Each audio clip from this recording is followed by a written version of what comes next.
Issue বাংলার হাত ধরে ইউটিউব চ্যানেলে সবাইকে অনেক অনেক শুভেচ্ছা, অভিনন্দন এবং গুরুজনদের আমার প্রণাম। আজকে আমার আলোচ্য বিষয় প্রাবন্ধিক অন্নদাশঙ্কর রায়ের যুগ জিজ্ঞাসা প্রবন্ধটি। এ বিষয়ে আমার বেশ কিছু ভিডিও আমি আমার ইউটিউব চ্যানেলে আগে আপলোড করেছি, তোমরা কিন্তু যারা দেখোনি অবশ্যই দেখে নেবে। আর আজকে আমার আলোচনা শুরু হচ্ছে এই যুগ যে বিজ্ঞানের যুগ, এ কথা সকলে জানে, এই লাইনটি থেকে। এটা একটা স্ট্রেঞ্জারের প্রথম লাইন, তোমরা একটু দেখে নাও বইয়ে। তো এখান থেকে শুরু করছি আজকের আলোচনা। তার আগে যে বিষয় রয়েছে সে সম্পর্কে আমার কিছু ভিডিও আমি আগে আপলোড করেছি, তোমরা কিন্তু দেখে নেবে। তো এবার হচ্ছে একটু এই জায়গাটা পড়ছি আমি।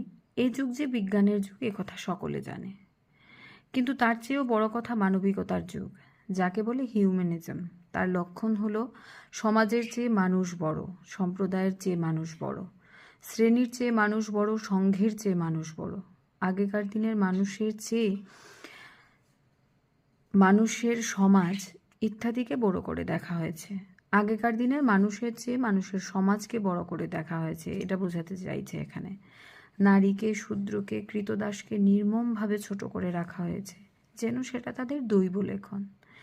দৈব লিখন বলে চালানো হয়েছে যা প্রতিকারযোগ্য, যা প্রতিকার করা সম্ভব তাকে।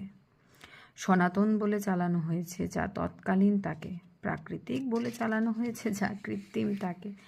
নৈতিক বলে চালানো হয়েছে যা বদ্ধমূল সংস্কার তাকে। সত্য বলে চালানো হয়েছে যা স্বার্থদুষ্ট তাকে। বিদ্রোহ শুরু হয় ইউরোপের রেনেসাঁসের সময় থেকে। তা বলে বিদ্রোহটা শুধুমাত্র ইউরোপীয়দের ঘরোয়া ব্যাপার নয়, ওটা সর্বমানবের। যেমন ভারতীয়দের অহিংসা সত্যাগ্রহ সর্বমানবের।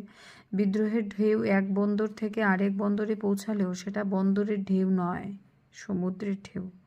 বিদ্রোহের হাওয়া এক দেশ থেকে আরেক দেশে পৌঁছালেও সেটা মাটির হাওয়া নয়, আকাশের হাওয়া। বিদ্রোহ ক্রমে ক্রমে আধুনিকতম রূপ নিয়েছে। কেউ পড়ে থাকতে চায় না জাতের দরুন না, রঙের দরুন না, লিঙ্গের দরুন না।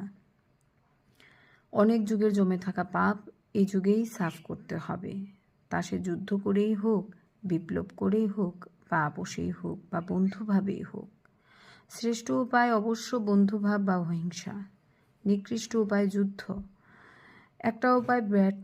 একটা উপায় ব্যর্থ হলে মানুষ আরেকটা উপায় পরীক্ষা করবেই, উদ্দেশ্য হলো স্বাধিকার প্রতিষ্ঠা।